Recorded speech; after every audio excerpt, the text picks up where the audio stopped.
You want me to put that on my Tudor?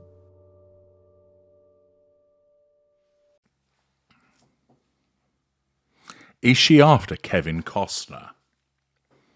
Hello, I'm H.G. Tudor. Could it be that Harry's wife is casting a look in the direction of Kevin Costner? We know that Harry's in the sustained devaluation, which means it's open season for her to find a potential replacement for him. He's painted black, apart from when he has the occasional respite period, and the golden period returns and he gets his pink pods tickled for a little while. Outside of that, he then plunges into the sustained devaluation once again, which means that she, if she so wishes, can fraternize with somebody else, and she doesn't care whether it impacts upon him. She's not going to go running downtown like a floozy, the reason being she operates a facade. A lesser narcissist may well shag around like a dog with 6 dicks and doesn't care that anybody knows. They don't operate with facades. But the mid-ranger recognizes that such behavior is going to invite criticism, and criticism is a threat to control. And therefore the narcissism will guide the mid-range narcissist to conduct affairs, but to do so on the down low, to behave in a more quiet fashion so as not to get caught out. They justify their behavior, but understand that other people will see it as wrong. They don't see it as wrong themselves. They just know that other people see it that way, and therefore it's better to avoid criticism because, as I mentioned, criticism is a threat to control. Remember, the narcissism's job is to maintain control and nullify threats to control in relation to all those on the radar. Therefore, what it doesn't want to do is cause the narcissist to assert control over somebody by having sex with them, which would then, in the same moment, result in lots of people going, oh, look at that brazen hussy riding that guy in the back of the car. And everybody knows about it because then that shatters the facade. Thus, with mid-range narcissists, where they are playing hide the sausage with somebody else, they will endeavour to do so in a manner whereby it's not detected. But what about Kevin Costner? Well, things aren't too rosy at Shays Costner because he is in a divorce situation with his wife. Kevin Costner is undergoing an ongoing legal battle. And it's been about 2 months since Kevin Costner's soon-to-be ex-wife, Christine Baumgartner, filed for divorce from the actor. But the couple's separation has already been rather painfully public and messy. First came reports that the two had long been estranged. Then came rumours that the split had something to do with a dispute between Costner and a tenant who rented a home from the couple. Court filings suggested that the bitter fight between Costner and Baumgartner is just getting started. One primary point of contention, the couple's home. In June, TMZ reported that Baumgartner would not leave the $145 million California estate, where she and Costner have lived for nearly 2 decades. According to the Daily Mail, Costner bought the house in 1988, 16 years before he married Baumgartner. He contends that when she filed for divorce on May the 1st, she had 30 days to vacate the Santa Barbara home under the terms of the prenup. Costner has claimed that Baumgartner refuses to move out despite his cash incentives to do so, an advance of $10,000 to cover her moving costs, and $30,000 a month for a rental property, on top of the $1.45 million he has paid her in line with their prenup, according to court documents. Baumgartner, however, has reportedly countered in court filings that Costner made the $1 million payment without her consent or knowledge as an attempt to force my concession that the spousal support limitation is valid by virtue of my acceptance of these funds, she said. She accused the actor of using public attacks to try and pressure her to move out, knowing she doesn't have enough money to maintain the family's current lifestyle. In a court filing from mid-June, Baumgartner's attorneys said Costner's request has no legal basis. The request for order seeks to kick Christine and their 3 children out of the house that the children have lived in for their entire lives.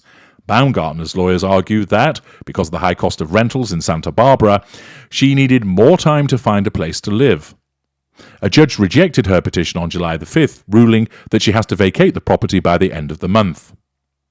In previous filings, Baumgartner's attorneys denied Costner's claims that his estranged wife was refusing to leave, explaining that she would go by August 31st if they had reached an acceptable child support agreement by that date. Costner and Baumgartner are both seeking joint custody of their 3 kids, who are 12, 14 and 15 years old. During the July 5th hearing, Baumgartner's lawyers accused Costner of lowballing their client with an offer of $68,000 per month in child support, a fraction of the monthly $248,000 she wanted. On July the 12th, the judge denied the actor's request to settle child support before a hearing currently set for November.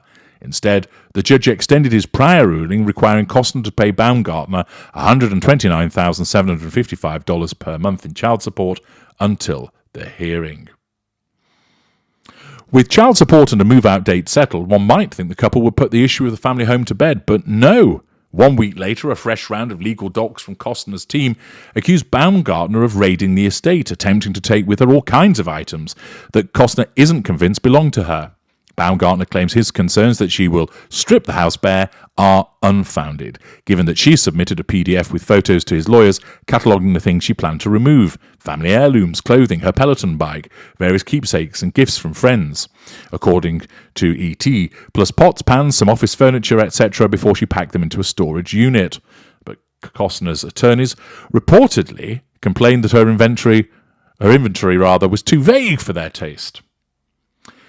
So it's all going on between Costner and Baumgartner.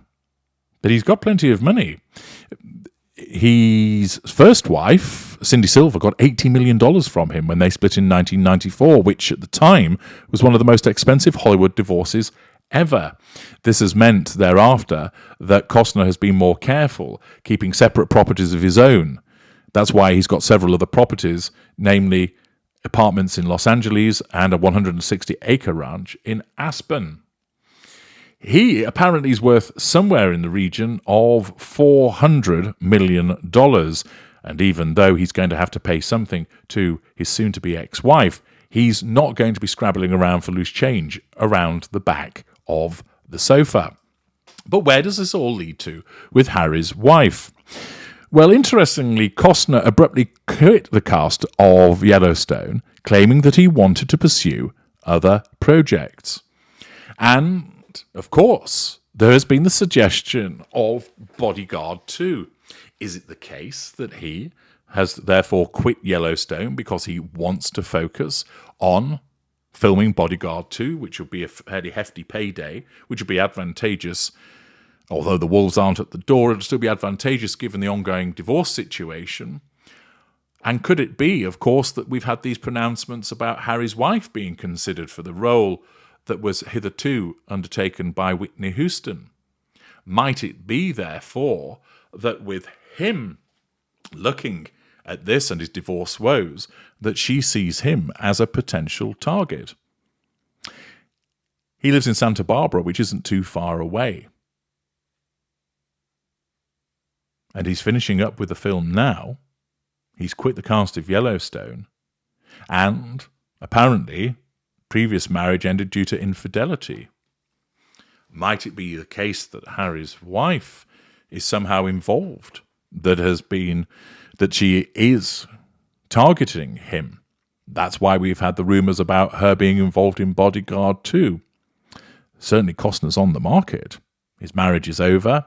He's been accused of infidelity in the past, and he's got plenty of money, and he's very well known, and there is life in the old dog yet. He'd be a prospective target for Harry's wife. First of all, as I've explained, there's no holds barred for her. Harry's in the sustained devaluation. Harry's served his purpose. She'd be looking for someone else. Costner still has plenty of money, is well known, still has star power. Therefore, there are the residual benefits which are important to her. And given the fact that he's in effect on the market as a consequence of the demise of his marriage, isn't too far away, and as a fellow actor, there's the possibility that Costner is in Harry's wife's targets. Add to that, of course, the rumours around Bodyguard 2. It might be that whilst he has no interest in her, she has been monitoring his situation and is expressing an interest in him. Remember, her narcissism is going to drive her forward to pursue those prime aims. And if she sees a wealthy individual who is, in effect, coming on the market, her narcissism is going to propel her to try and get involved. Hence, perhaps the suggestions about her being involved in Bodyguard 2. Time will tell, of course, as to whether these suggestions come to fruition. But there is a possibility that Harry's wife would be targeting him for the reasons that I've explained, both by virtue of the fact that she has no loyalty to Harry and the attractiveness of Costner to her as a target. And remember, Harry's wife thinks that everybody fancies her, thinks that every man wants to bed her and every woman wants to be her, and therefore isn't shy about coming forward to try and target somebody who is still embroiled in divorce proceedings. Indeed, she could present herself as a shoulder to cry on. I understand. I can help you. I know what it's like to be with a partner that doesn't support you, doesn't love you, etc. And in the circumstances, we shall have to see if indeed he has become a target of Harry's wife. I'm H.G. Tudor. Thank you for listening.